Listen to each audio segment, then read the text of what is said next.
It is week 4 in the NFL, and it's time for Midlife Crisis's week 4 picks. 8-8 last week. Didn't quite reach that 10-win threshold I was going for. A tie is kind of like kissing your sister. So I've heard. I'm an only child. But a friend from Alabama once confirmed that for me. Anyway, I digress. Sitting at 21-26 for the year. Let's go. Week 4 picks. First, we've got Thursday Night Football, Dolphins and Bengals.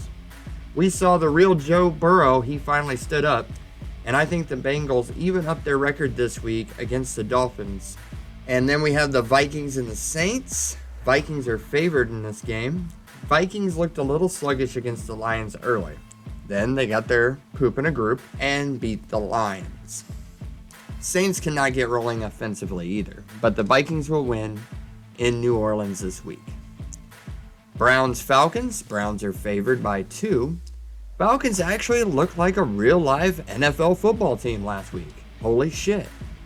But their run defense is in question. And the Browns are a run-forward team. Browns win in Atlanta. Commanders and Cowboys.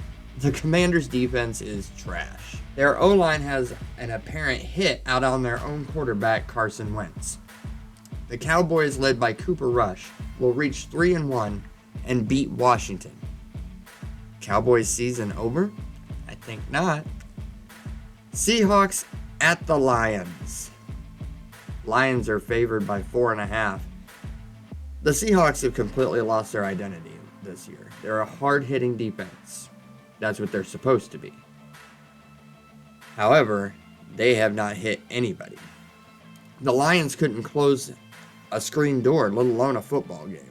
But this week, I will take the Lions at home against the Seahawks. Titans at Colts. Key divisional game here. Both teams bounce back from their losing records. Home team wins in this one. Colts move their record to 2-1-1. Bears are taking on the Giants. Giants lost to the Cowboys, bringing them back down to reality. Bears' run game is good, but Montgomery is questionable. I'll assume that he's gonna play, and the Bears win, despite Justin Fields struggling. Jags at the Eagles. Eagles are favored by 6.5. Eagles are undefeated and looking great. The Jags, they have something to prove, that they're way ahead of where they're supposed to be in their rebuilding process. But they're not rebuilt yet. Eagles win and remain undefeated. Jets taking on the Steelers. Steelers are favored by 3.5. Even with Mitch Trubisky under center, still, the Steelers are good enough to beat the Jets. Jets are a train wreck right now. Bills are taking on the Ravens. This is the game of the week in my opinion. Bills are favored by 3.5. Lamar Jackson is tearing it up for Baltimore. But he has to, because their defense is shit. The Bills will come out and spray them after that loss to Miami. Bills win. Chargers at Texans. Chargers are favored by 4.5. Chargers are completely decimated by injury, but the Texans look bad against Chicago. I think the third-string Chargers can beat the Texans at home. Cardinals taking on the Panthers. Panthers coach is in the hot seat despite the win against the Saints. Carolina's uncertainty about the direction of the football team will hurt.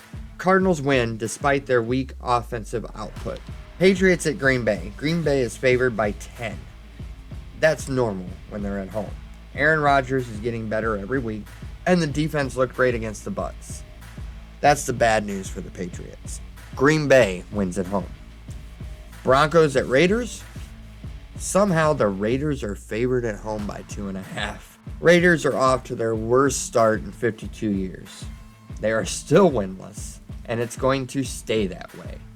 Broncos defense gets crucial turnovers despite Russell Wilson looking confused. Broncos win this game. And Monday Night Football, we have the Rams and the Niners. Jimmy G. The G stands for get rid of the fucking ball. The O-line just took another hit. I think they're working on their third-string offensive tackle at this point. The Rams will capitalize on this. By the end of this game, the 49ers may be starting their third-string quarterback if they can't protect Jimmy G.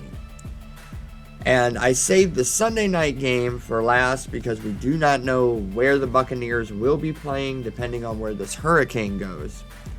So right now, we're going to just pretend that the Bucs will play at home. They looked good against Green Bay. The defense looked amazing. However, Tom Brady has absolutely no one to throw to. I mean, they are signing guys off the street. Go ahead, quit your job at Taco Bell. Go play receiver for Tom Brady. You might catch a touchdown pass. It's not enough against the Kansas City Chiefs, and the Bucs take their second loss of the year. That's it for Midlife Crisis. Please like, subscribe, click that bell, and we'll see you next week.